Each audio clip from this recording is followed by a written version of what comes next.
People come up to us all the time.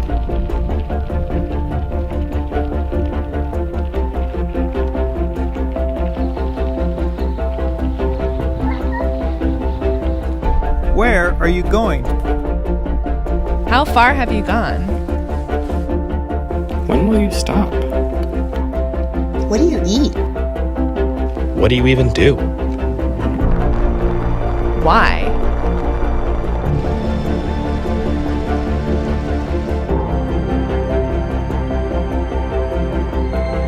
Since they ask us about our life stories, we began asking theirs.